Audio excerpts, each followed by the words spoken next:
In the late 19th century, glanders, a deadly horse disease, emerged in Minnesota and it affected not only horses but also people. The Minnesota Department of Health responded to the disease, but it soon became clear that a separate agency was needed to safeguard animal health. So in 1903, the state legislature established the Livestock Sanitary Board, which later became the Minnesota Board of Animal Health. The wisdom of that move has been borne out frequently over the last 112 years, but was particularly evident in 2015 when bird flu, the largest animal disease outbreak in Minnesota history, hit the state.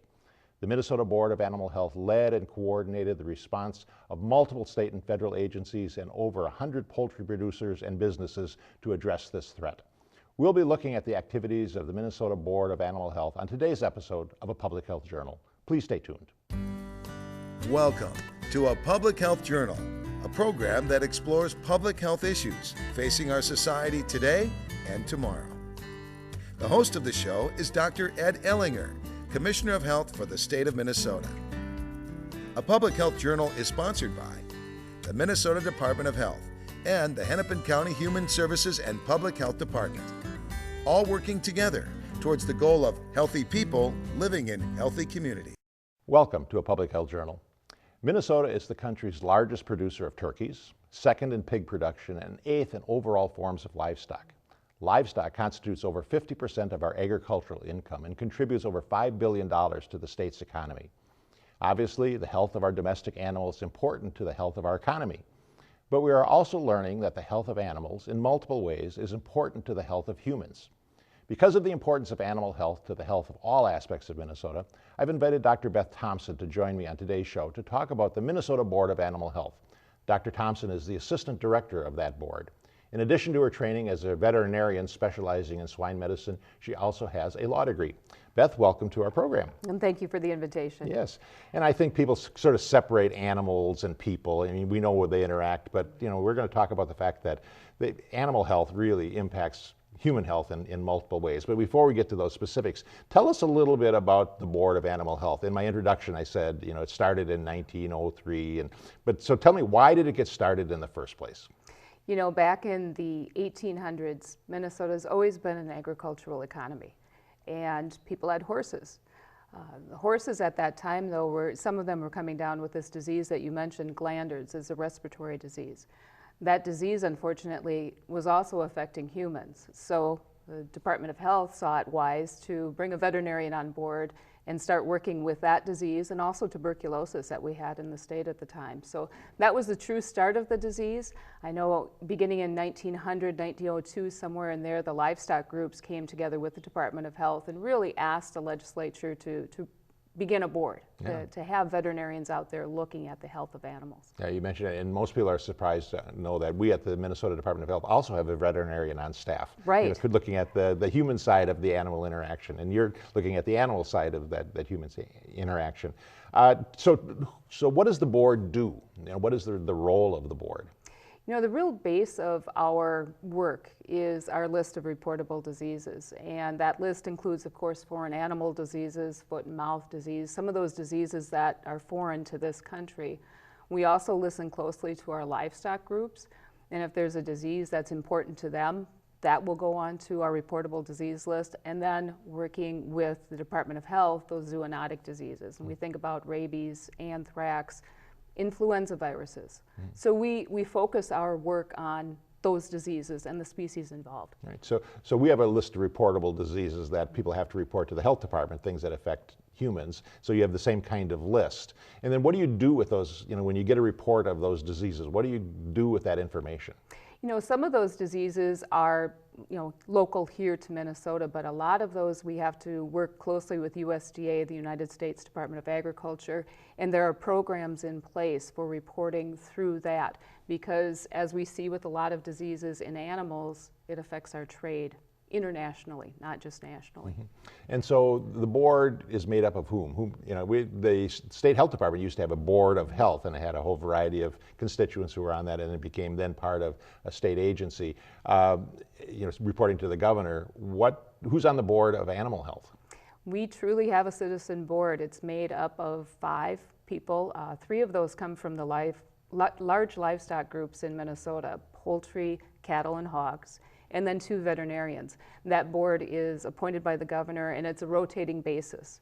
So people come onto the board and go off the board at different points in time. But we do have a citizen board. Yeah. So then how do you relate to other state agencies like the Department of Agriculture, which also is, I'm sure, concerned about animals and animal health, and even DNR, which deals with wildlife and animals of different kind. Well, how do you relate to those 2 agencies in particular? We have a wonderful working relationship with the Department of Agriculture, Department of Health, Department of Natural Resources. When you start talking about species like cervidae, elk, deer, now some of the cervidae are behind the fence and are farmed, and we have people that raise them, but we also have white-tailed deer and other species that are, in the purview of the Department of Natural Resources. So we work very closely with those 3 agencies here in the state of Minnesota, and then of course with USDA on a federal level. And I mentioned, let's talk a little bit about just the economic impact that animals have. I mean, it affects the economic health. Tell us a little bit about how you really are concerned about how agriculture, particularly the animals in our state, and what you do to really protect the livestock in our state. To protect the livestock in our state, as I mentioned with the different disease programs, we usually look at those specific diseases. And economically in Minnesota, in most of the Midwest states, if you start thinking about animal agriculture, it really affects many different areas of an economy. You have the feed that the crop farmers grow that goes into livestock production. You have the feed mills.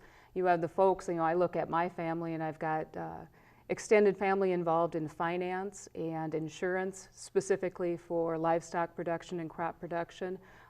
Education, teachers out there teaching the families of the people that work in livestock production. So really the health of the animals of the state that affects so many different parts of our economy here in Minnesota and the Midwest states. And do you have a role to play in educating farmers about how to take care of their animals and what's good practice and what's not good practice? And we have field staff that are located throughout the state, both veterinarians and non-veterinarians, and a big part of what they do, and we're really thankful that we have them throughout the state, is that outreach. Working with producers on a daily basis, whether individual producers, livestock markets. Right now we're talking about exhibitions and fairs, being out there and doing that daily contact with everybody, really talking about what it is to have good biosecurity and taking care of disease. And then how do you work with veterinarians around the state, who are in private practice? Do you also educate them about best practices, emerging practices, concerns that are evolving?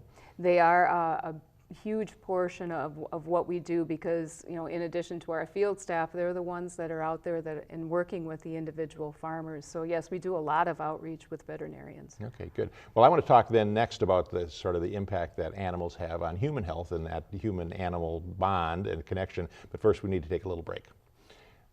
We'll be back right after this message.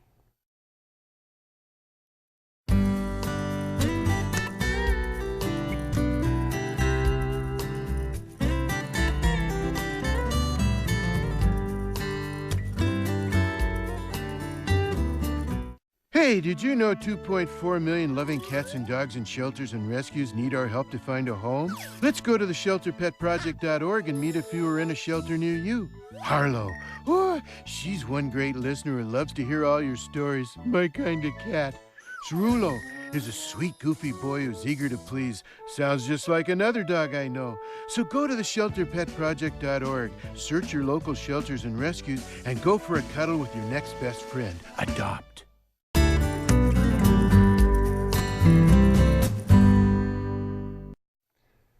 Welcome back. We're talking about the Minnesota Board of Animal Health with Dr. Beth Thompson, who is the Assistant Director of that board.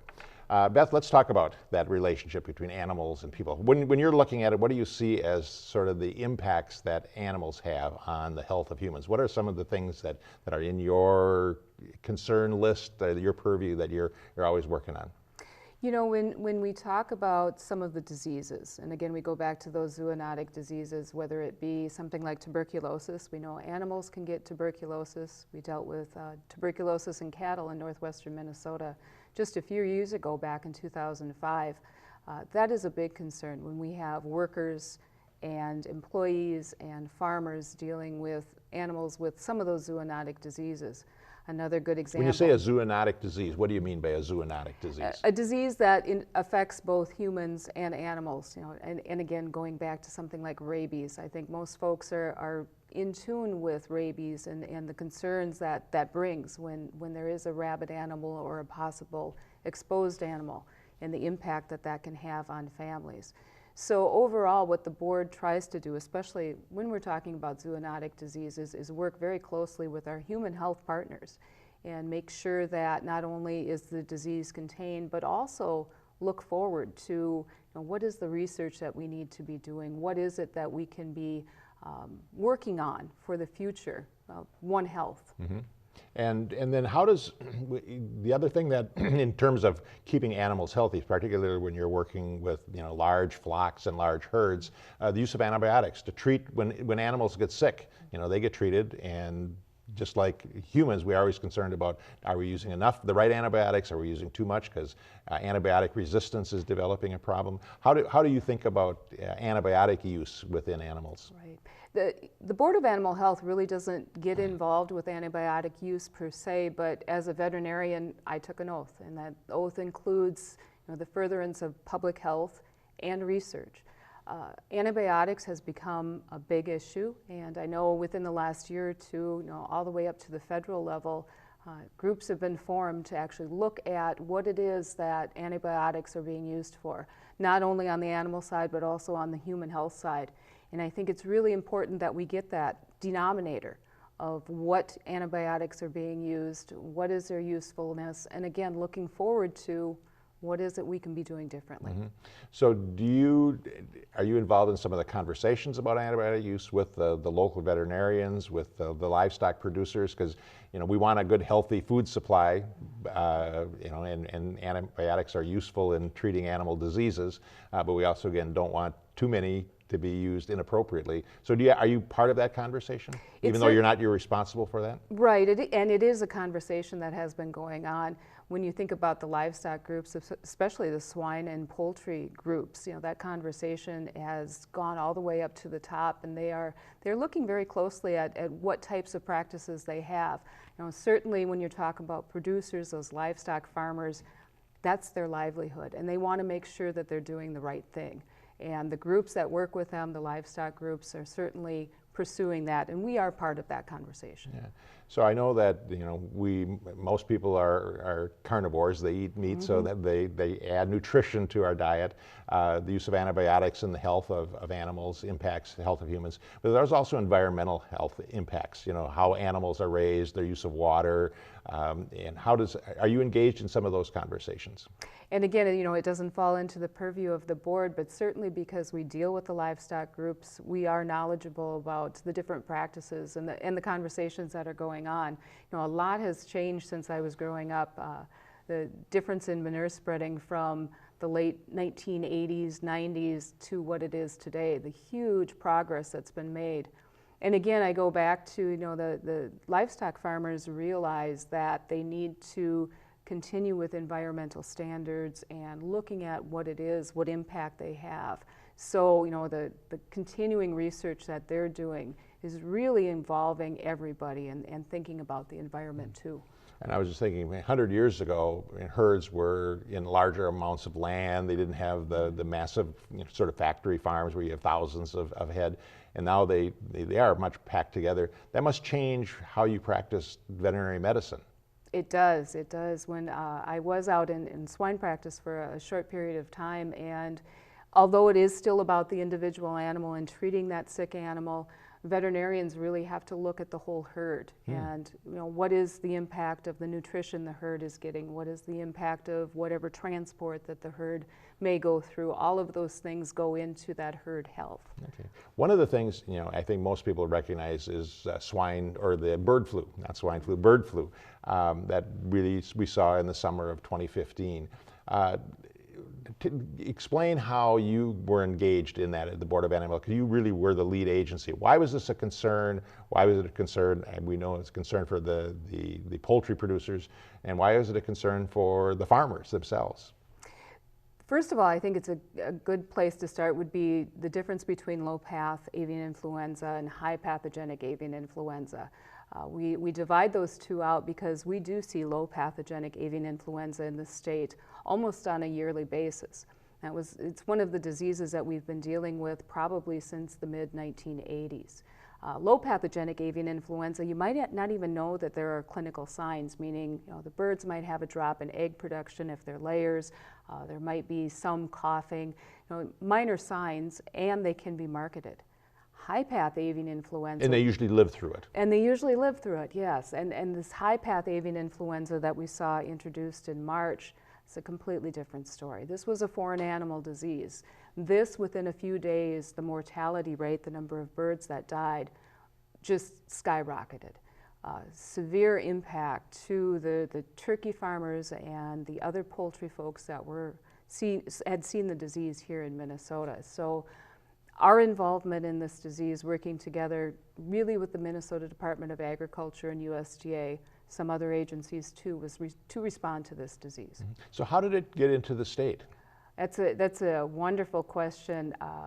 We were watching this high-path avian influenza over in Asia in the last few years.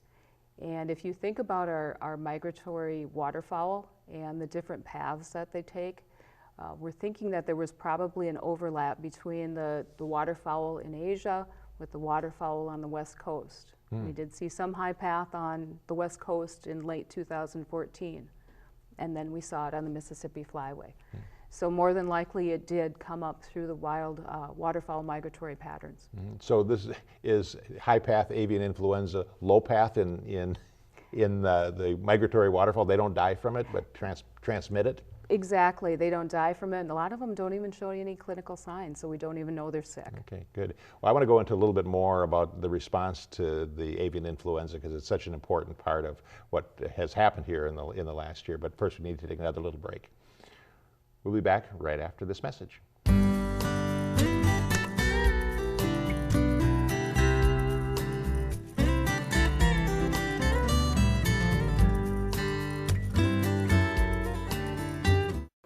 Cinderella found the pet that fits her perfectly. Tiana gave her pet the royal treatment. Belle found beauty where no one else did. And you can too. Share your heart. Share your love. Bring home your forever friend. Make a shelter pet part of your world. Happily Ever After begins at theshelterpetproject.org.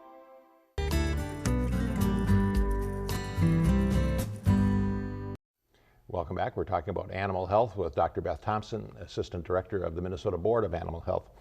Beth, tell us how you responded to this high path. We know that we had lots of birds. I mean, I know Minnesota's the largest turkey producer. We have like 45 million turkeys a year that come out of our state, and this affected a really significant number. Tell us how you responded. What did you do to investigate? How did you respond? What is the biosecurity issues? All of those kinds of things that people don't really understand how this works. Right. Excuse me.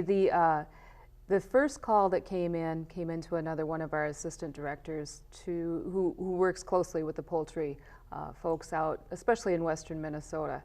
And what the producer had reported was something I had mentioned. The flocks were quiet, they weren't quite sure what was going on.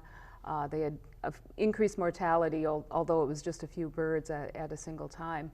Within a day or two, we had the confirmation that it was high-path avian influenza.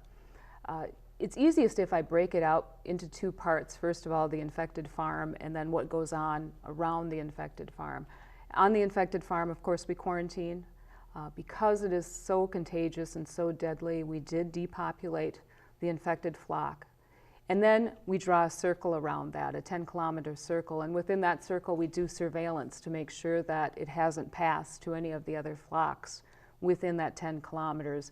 Also doing some educational pieces with the producers out in that area too.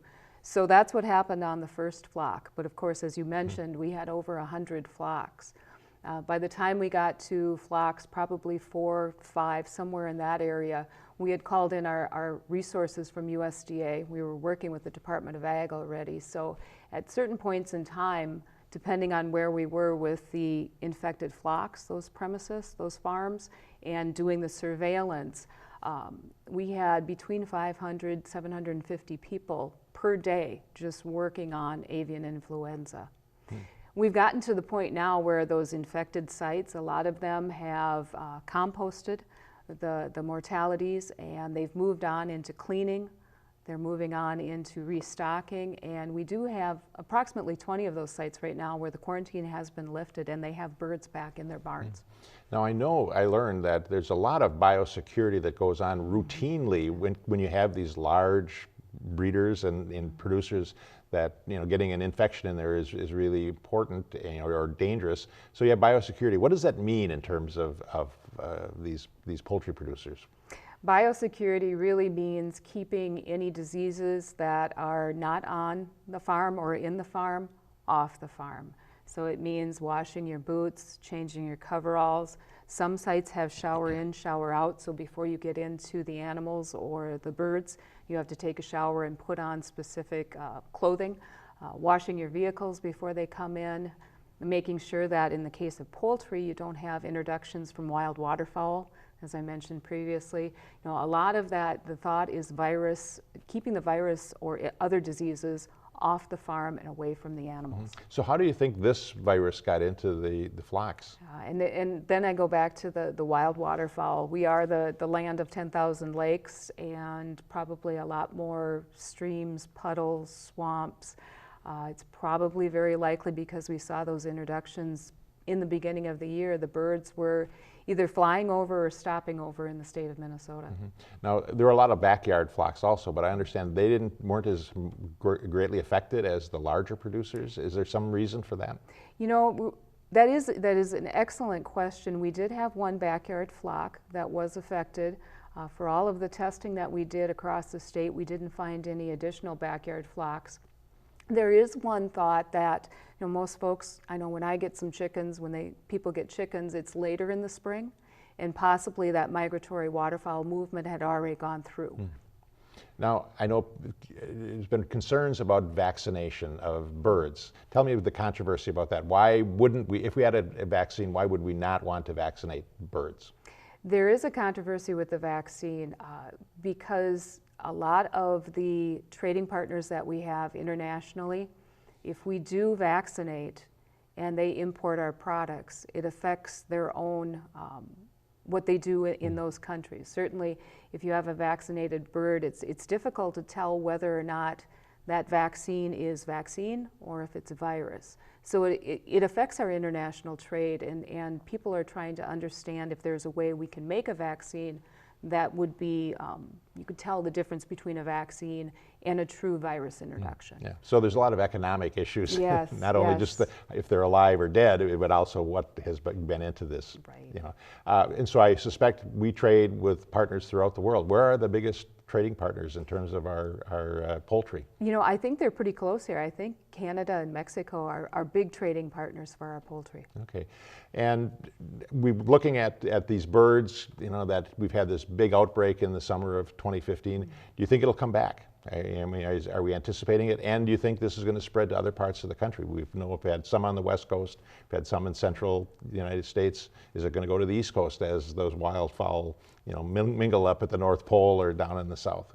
It is the thought that there is a good possibility it will be back, and whether it be this migratory season coming up here in the fall or next spring.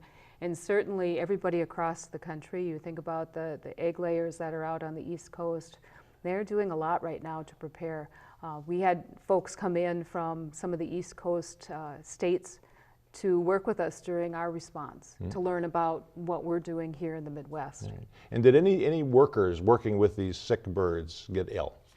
No, they did not, and there were people from the Department of Health that worked very closely with the workers that were on these farms. So no, we did not have any. And I know reports. that there's not been a case of transmission from birds to humans, but it's theoretically possible. That's why we were really concerned about this, and actually several of the people got Tamiflu, you know, an anti-infectious agent for this. What do you see in the last minute that we have? Anything coming down the road that we need to be concerned about with animal health in Minnesota? You know, right now we really are focused on avian influenza because we do believe it's going to be coming back. It really put a jump start into our emergency planning. We do emergency planning so that we can take our plans and put them towards any disease that might come in. Again, I go back to those foreign animal diseases or diseases of concern for the livestock group. So can I pinpoint one disease that's going to be landing here? I can't, but I can tell you that the board, working together with our partners, we're going to be ready for it. So whatever comes, you'll be ready, and your partners will be ready to work with you. Beth, thank you very much for being with us. This was very informative. Thank you. And I'll be back with a closing comment right after this message.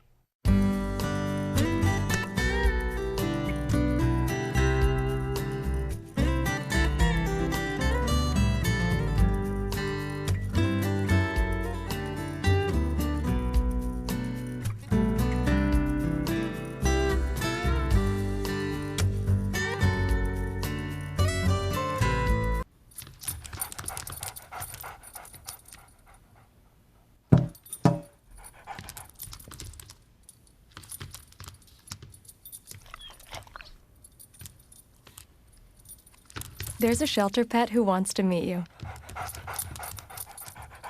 Meet one today. Visit theshelterpetproject.org. Adopt.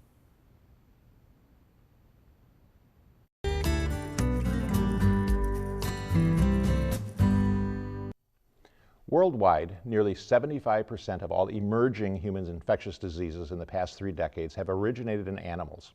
We also recognizing that environmental conditions directly affect human and animal health through contamination and pollution, and that these poor conditions can lead to new infectious agents. We are learning that nothing exists in isolation. Everything in this world is connected. Because of this connection, a new concept has emerged, the concept of One Health.